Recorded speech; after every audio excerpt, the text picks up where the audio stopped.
Le refinancement hypothécaire, c'est quoi? D'une manière simple, c'est de changer en dollars en fait l'équité d'une propriété. Okay. Il y a plusieurs cas de figure, soit en étant occupant ou non occupant. D'accord. Et aussi, dans ces deux cas-là, il y a assuré avec la SCHL ou refinancement conventionnel. D'accord, donc un refinancement conventionnel, c'est-à-dire qu'on va emprunter maximum 80% de la valeur de la propriété. Effectivement, effectivement. Okay. Je vais commencer par le cas le plus classique, c'est le refinancement d'une propriété occupante. Okay. La quantité de financement maximale, donc le maximum de refinancement qu'on peut faire sur la propriété, va dépendre de la bâtisse. D'accord. Les propriétés occupantes, donc maison, condo, duplex, triplex et quadruplex, on peut refinancer jusqu'à 90% Okay. aujourd'hui. Donc voilà. Okay. Au niveau des 5 et 6 plex, Okay.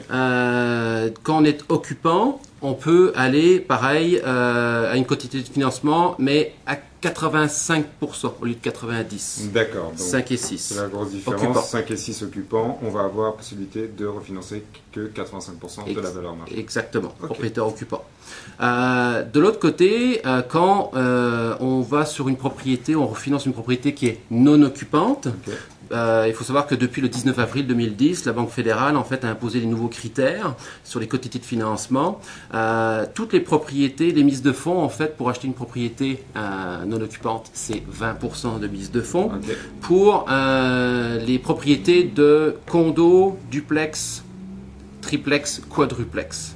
Il faut savoir qu'avec le marché actuel, au niveau des propriétés 5 et 6 plex, les banques, en fait, en fonction de leur risque, en fait, dans leur portefeuille, dans certains cas, pour être non assuré, il faut aller jusqu'à 30% de mise de fonds. D'accord. Donc, si vous avez une propriété en fait non occupante, on peut donc de 1 à 4 logements, on peut refinancer avec le même principe qu'un propriétaire occupant jusqu'à 80% de valeur équitée. Si on va sur du 5 et du 6 plex, habituellement on peut refinancer jusqu'à une valeur équitée de 70%. Dans certains cas, est-ce que ça vaut le coup de refinancer sous une forme hypothécaire aussi? Okay. Dans certains cas, j'ai des clients qui m'appellent, je dis j'ai besoin de 15 ou 20 000 dollars pour faire des rénovations. Dans certains cas, parce qu'il y a des coûts afférents à un refinancement, c'est qu'il faut remonter une application de crédit, il faut faire évaluer la propriété, habituellement c'est l'institution financière qui paye, et il faut retourner chez le notaire. D'accord. Donc, dans certains cas, pour aller chercher des montants, des plus petits montants, donc 5, 10, 15 ou 20 000, des fois, je propose plus d'aller sur un outil de financement du genre marge de crédit ou prêt personnel. D'accord. Oui, pour des petits montants comme ça serait peut-être plus judicieux, puis moins coûteux, surtout aussi pour le client. Et effectivement, effectivement. Okay. Ce que je vois souvent aussi, c'est que les propriétaires investisseurs refinancent en fait leurs propriétés locatives, Okay. donc jusqu'à 80 ou 70% dépendant des propriétés. Et cet argent-là, ils s'en servent, oui, pour faire des rénovations, ça, on en parle, mais aussi comme effet de levier pour acheter d'autres propriétés. Voilà, c'est ça.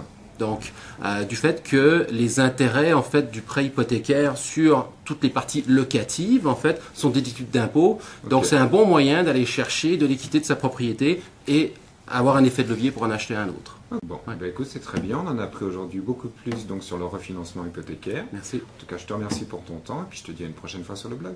Merci beaucoup. À Allez, bientôt. salut. Au revoir. Bye.